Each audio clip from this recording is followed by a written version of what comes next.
Bah, c'est vrai ça. Pourquoi j'ai créé Bavardage? J'arrivais dans un âge où je me disais que si moi-même j'avais à mon tour des enfants, j'avais pas envie qu'ils attendent 25 ans comme moi pour découvrir l'histoire de leurs grands-parents. Je pense que partir à la découverte de la vie de ses grands-parents, ça peut nous aider, nous. Tu sais, tout ça là, les schémas intergénérationnels, transgénérationnels. Je suis pas une spécialiste, mais pourtant je suis convaincue que ça peut expliquer des comportements, des transmissions, des habitudes de vie.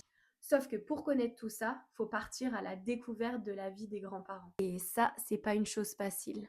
Enfin, c'est pas facile si, comme moi, t'as des grands-parents qui ne sont pas du tout bavards. J'ai jamais su vraiment à quoi ressemblait leur enfance, leur jeunesse. Sauf que quand fallait poser des questions, ben, c'était plutôt on se rappelle pas, mais pourquoi tu demandes ça?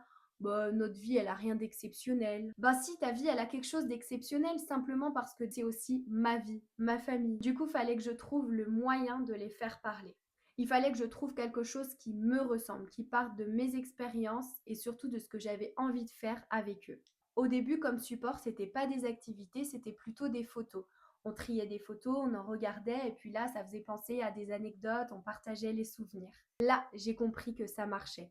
Fallait être focus sur quelque chose d'autre pour qu'ils répondent à mes questions. Et à partir de ce moment-là, ils sont devenus bavards. C'est même moi qui devais les arrêter. Tu l'as compris, bavardage, c'est pour les familles qui veulent se rapprocher. C'est pour les petits-enfants qui veulent en savoir plus sur leurs grands-parents. C'est pour ceux qui ont du mal à avoir des discussions profondes. En fait, tout simplement, c'est pour ceux qui veulent réellement se connaître.